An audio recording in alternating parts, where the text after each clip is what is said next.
जब एक अहंकारी अघोरी साधु का सामना साईं बाबा से हुआ और उस अघोरी साधु ने साईं बाबा को चुनौती दी, तब साईं बाबा ने क्या किया, आज इस कहानी के माध्यम से हम जानेंगे। नमस्ते, ओम साई राम। मेरा नाम नरेंद्र राठौड़।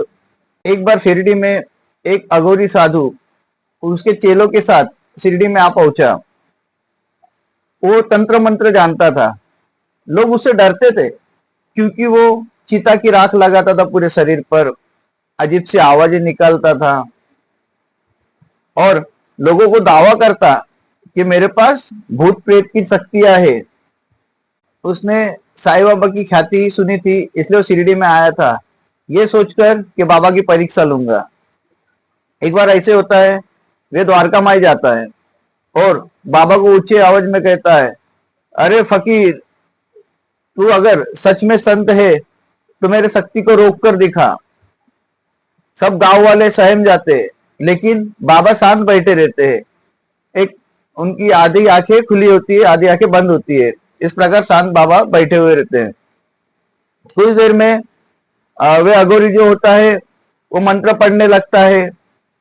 उसके जो पोटली रहती है उसमें से भस्म निकालता है, फिर एक पुतला जमीन पर डालता है। जैसे ही वो पुतले पे भस्म डालता है वैसे वो पुतला हिलने लगता है। सब लोग घबरा जाते हैं, जितने भी गांव वाले वहां पे खड़े रहते हैं सब घबरा जाते हैं और कांपने लगते हैं, एकदम सहम से जाते हैं कि ये क्या हो गया। वो तो पहले ही डरते रहते हो साधु से। साईं बाबा कुछ नहीं करते, तब भी साईं बाबा शांति से बैठे हुए रहते हैं। फिर साईं बाबा क्या करते हैं, हल्के से मुस्कुराते हैं और वो चिलम पीते रहते हैं। उस समय भी जी बाबा चिलम पीते थे, तो उस समय भी चिलम पीते रहते हैं और जो चिलम की जो राख आती है ना, वो राख वो पुतले पे डाल देते हैं। जैसे ही वो राख पुतले पे डालते हैं चिलम की, वैसे वो पुतला हिलना बंद हो जाता है और वो पुतला एकदम भस्म हो जाता है, राख हो जाता है और उड़ जाता है राख बन के। तब वे जो साधु होता है वो साधु घबरा जाता है, कांपने लगता है, डर जाता है और वो समझ जाता है कि साईं बाबा के सामने मेरी शक्ति कुछ नहीं है। वो बाबा से माफी मांगता है, बाबा मुझे क्षमा कीजिएगा। बाबा ने दया भरी दृष्टि से कहा, बेटा, सच्ची शक्ति तंत्र मंत्र में नहीं है, भक्ति और दया में है। दूसरों को डराने से ईश्वर नहीं मिलते, लोगों को प्रेम देने से, उनको साथ देने से ईश्वर मिलते हैं।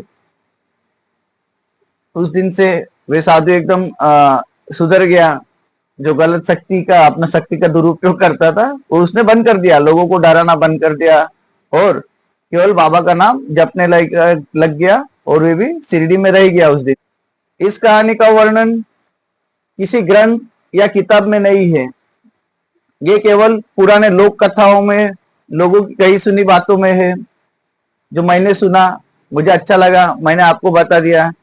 यदि आपको भी अच्छा लगेगा तो आप भी शेयर कीजिएगा। यदि आपके पास ऐसी कुछ कथा, कहानी जो भी है बाबा की, तो मुझे भी बताइएगा। इस चैनल के माध्यम से उसे आगे करेंगे, बाबा के चमत्कार के बारे में बताएंगे और बाबा की ख्याति बहुत दूर तक ले जाएंगे हम। और कमेंट जरूर कीजिएगा।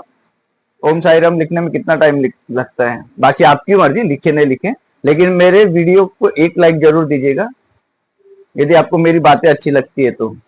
मिलेंगे अगले वीडियो में, तब तक के लिए ओम साई राम।